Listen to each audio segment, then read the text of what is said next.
Beshi, kumusta? Isa ka rin ba sa nagsasawa na sa mundong ito, tara, shot puno, at sabay tayong maglaho? Sino ba kasing hindi magsasawa? Sa rami ng problema at pasakit nito. Oops, sandali lang. Tayong mga tao pala ang may handog na pahirap dito. Kasi 'di ba, tayong mga tao rin ang may gawa at handog ng problema sa mundo. Well, ano nga ba ang punot dulo ng mga suliranin na nararanasan natin ngayon?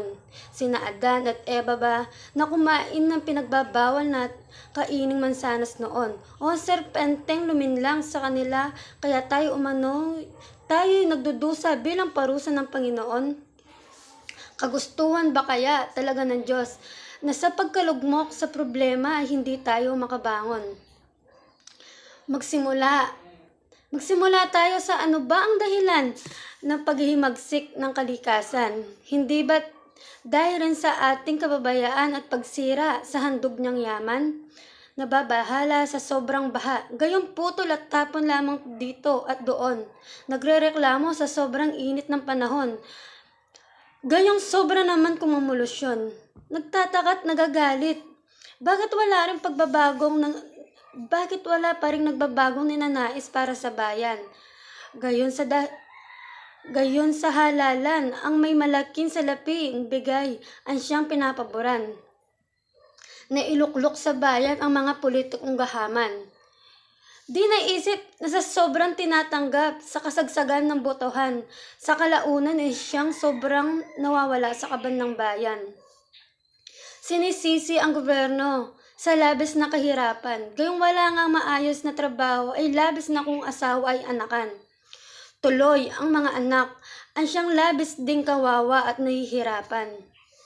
Wala naman sanang masama sa pag-anak ng maramihan, basta't kaya mo silang lahat na pakainin at alagaan. Oo, marami tayong problema sa mundo.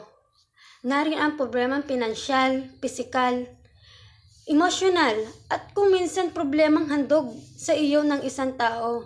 Oh, teka lang. Hindi ito tungkol sa problemang mong palaging napupunta sa maling tao. Tungkol ito sa problema sa mundong realidad nating mga tao. Muli, isa ka rin ba sa nagsasawa na sa mundong ito? Tara, simulan natin ang pagbabago. Sa mga suliranin ay hindi dapat tayo maglaho. Tuldukan ang punot dulo ng problema at hindi buhay ng ating mga tao. Sabi nga, nasa tao ang gawa, nasa Diyos ang awa. Kaya kumilos ka't huwag lang dyan gumawa. Huwag iasa ang pagbabago sa walang kasiguraduhang himala. Bagkus kumilos na at gawin kung ano ang tama. Nais mo ng pagbabago sa mundo, magsimula sa sarili mo.